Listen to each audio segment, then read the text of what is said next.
The first part of getting Ubuntu to install on your machine is making sure that your machine can boot from the installation medium, usually a CD-ROM, or possibly a DVD.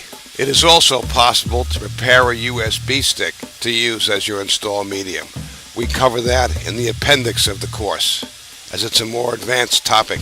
Shown here, we see the machine booting to a CD-ROM device. Next, we will get the opening welcome screen, which offers to let us either try Ubuntu or to install it. This is the same for most of the versions of Ubuntu install, as they all use the common Ubuntu installer. As shown in this video, we will select Install Ubuntu from the first window that opens after making sure our language is properly selected. The next screen verifies that we have available disk space to install the operating system. It's also recommended to be plugged into a power source and, if possible, to be connected to the internet. If you're connected to the internet, we can select download updates while installing. It's also a good idea to select install third-party software so you'll have the necessary codecs to play the popular media types. This next step is important. In this example, we're assuming you have an empty drive and you're installing onto a fresh system. If not, check the appendix and more advanced installation techniques where you can either share a drive with another operating system or erase what's there and replace it with Ubuntu. You also have the option to encrypt your installation or to use logical volume management. The utility screen for disk partitioning in Kubuntu appears slightly different than other versions of Ubuntu. However, the functions are similar.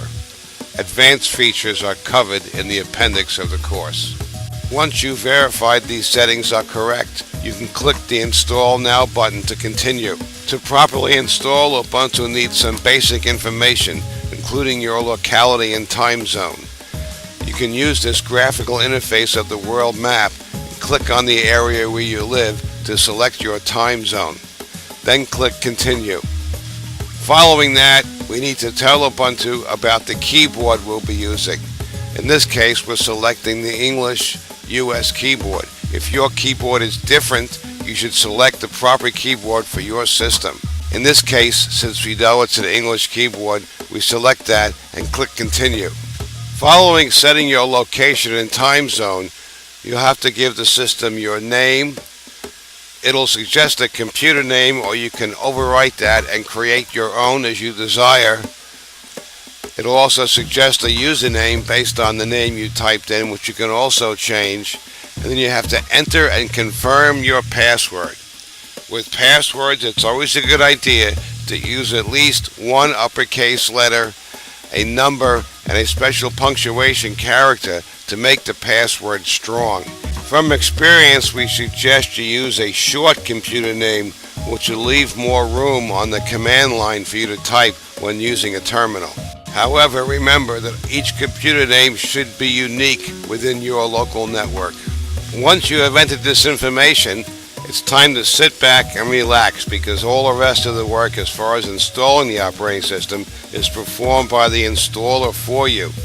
We can look at the slideshow while you're waiting for the install, because you'll learn a lot about what's being installed along with the operating system, specifically some applications which will be different depending on the specific Ubuntu installation you are performing. By default, the Firefox browser is installed in Kubuntu, as with other versions of Ubuntu. As an option, you can always install Chromium browser or other browsers if you desire through the Software Center. With Kubuntu, we get GwenView, the KDE-based image viewer, to view and manage your photos and pictures.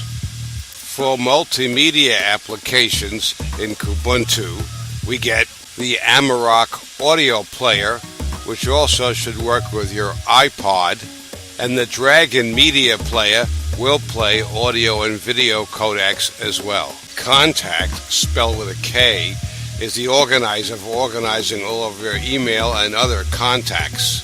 It is supported by Kmail and the K Organizer to make a fully featured organization, and messaging system for you with Kubuntu.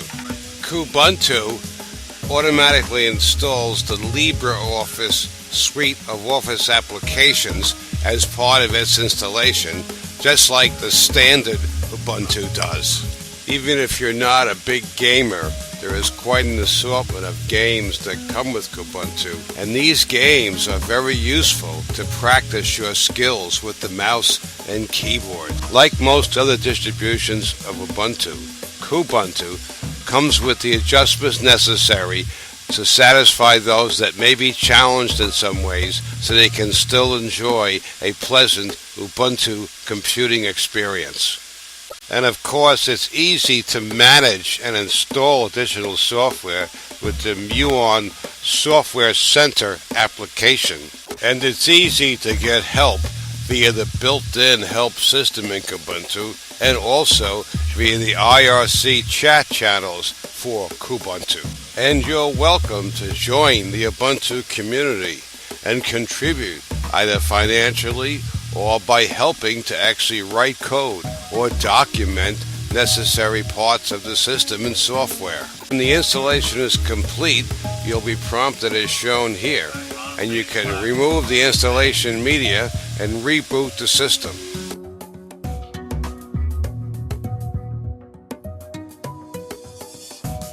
Following a reboot, you'll be presented with your login prompt, where you will use the password you set up during your initial installation of Kubuntu, and then you should see a nice new Ubuntu desktop.